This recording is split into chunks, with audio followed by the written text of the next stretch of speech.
What I have seen is that if I take any of these components and place them on the floor, like what you have here, tile, you can tell that things just don't sound right.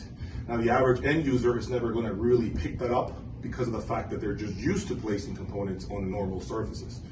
The moment you elevate that component and place it on something like this, it's impossible to go back to our conventional shelf, conventional wood shelf, for lack of a better. So what you're saying is the actual vibration of the music will interfere with the playback because it jiggles the electronics? Yes, it does something to the inside, electronics? yes, everything inside here begins to vibrate. And when that happens, that gets transferred into the music in the form of distortion.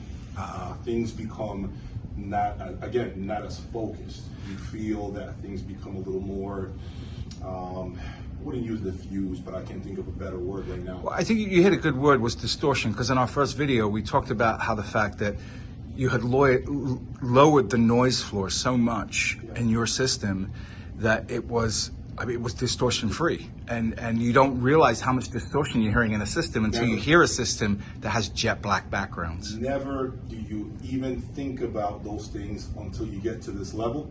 And I've always told my audience, work on the macro dynamics, work on the bigger things, the bigger components, right?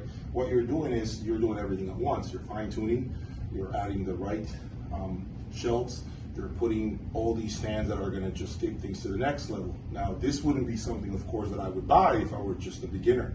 Although it would elevate the performance of any product, I personally wouldn't spend the money in the beginning stages of my journey or system design.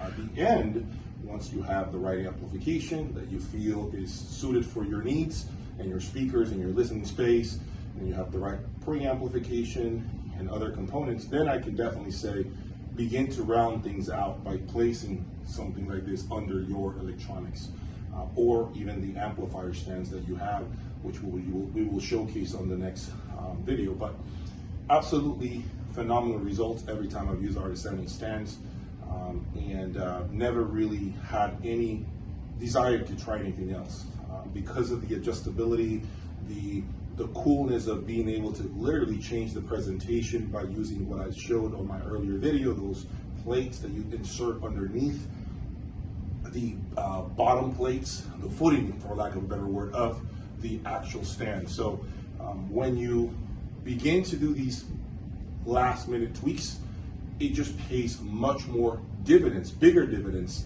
than if you did it in the early stages of your system. Right, so what I'm hearing is when you're first starting out, put your system together. Don't worry about this kind of stuff right now. You're not really going to get a return on that right now. As much as it's capable of. Right.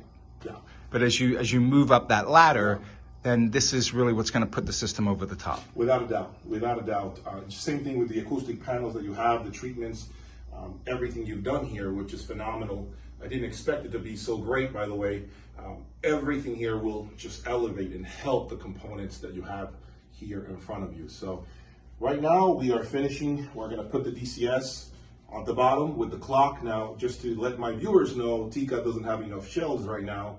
He may need to buy another one of these to make sure that he puts the power supply on its separate shelf, right? This isn't ideal, but it will get the job done. It's better than placing it on a normal surface. So down the road, we'll probably just insert another one of these stands to just completely separate every chassis.